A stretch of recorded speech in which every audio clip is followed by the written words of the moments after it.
up guys, welcome back to another video. Apologies, it's been a little while since the last update, but been a little bit busy. So what's happened between then and now? Well, made the trip to Anglesey, which was back in October now, for Drift Matsuri, and that was absolutely awesome. I've never been to Anglesey before, but it was an absolutely epic track. I only went for the Saturday, but next year, if I'm lucky enough to get a ticket, definitely going to go for the weekend. One day is not enough, but took the compact and she served me well.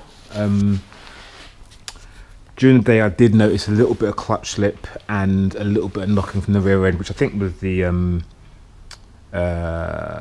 drive shaft CV joint, so I've replaced that, and then whilst I was kind of doing stuff I thought I'd just polybush the whole rear end, take the gearbox off and put a new clutch on. So the lighting is not really great, but the gearbox is off, and I've got a new dual mass and a new clutch. There was no point in getting anything fancy in terms of a lightened flywheel or anything like that, or a real strong clutch, because obviously the engine's coming out as soon as the VR's done, and the VR5's going to go in here as the test bed to begin with before it goes in the 46 coupe. So this is the rear subframe and trailing arm, etc, which has now been removed. All the mounts have been taken out and given a clean, and then I've ordered some Strongflex poly bushes. So there's 3 mounts for the trailing arm, which is one there, one at the top and one at the bottom. In total there is 4 mounts for the subframe, 1, 2, 3, 4, and then there's 2 for the diff at the front, 1 for the diff at the rear, and then lastly the lower control arms. There's 1 at this end, and that's kind of it. So that should stiffen up the rear end no end. What else with the compact? Yeah, that's kind of it, to be honest with you. So it's kind of just a new clutch and a poly bush at the rear end. Other than that, she's been behaving quite well. Caddy's still here. She's kind of finished.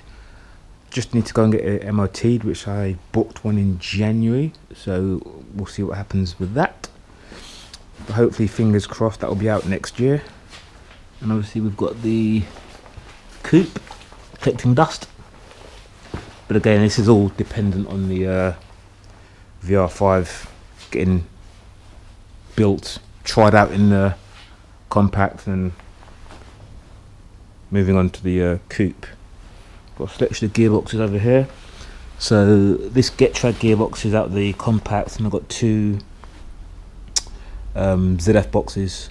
One's for the coupe, and then one will be mated to the VR5, which will go in the compact. So ultimately, one's going to end up with a VR5 mated to it, one's going to end up with a VR6 mated to it. And that's kind of it in terms of an update on what I've been doing. But what I'm going to do now is get to putting these mounts in, and I'll probably update the video with the all the poly bushes installed and going back in the car. Right, they're all pressed in now.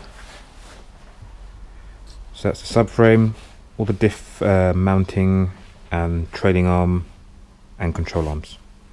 The lower control arm already had these polyurethane bushes in them already, so, and the yellow as well, which is nice. So they're all relatively quite easy to install because they come in 2 halves. So rather than having to push in the bushes, obviously they're split in 2 halves. So you literally just put the top half, then the bottom half, and then push this little insert in, and that's it. Job done. So they really do go in quite easily. Taking the OEM ones out is a little bit of a task, but it's not too bad, to be honest. My method was to just heat up the steel outside, heat the bushing until it starts to get really hot and starts to kind of sizzle and spit, and then literally just get a hammer and smash it out. And that worked on all of them apart from the rear diff mount, where basically the inside of the bushing came out and the kind of steel outer part of the bushing stayed in, so I had to kind of hacksaw that out, but that wasn't too bad. But yeah, I'm going to start to assemble this back up and then put it back in the car. Okay, it's all built up now. I've put it on the transmission jack, so it's ready to go in. Everything's bolted up and torqued down, so it's now just a simple case of jacking it up and putting it in place. Right, back down on the floor, which can only mean one thing. It's all done now, which is cool. So the rear subframe's been polybushed, rear diff mounts, control arms, trailing arm, yeah. Also new clutch, new flywheel, and new slave cylinder. So yeah, we're good to go, just in time for 2020. So I'm going to try and get out to some Rockingham days in Jan and some pod days as well. So it's all ready.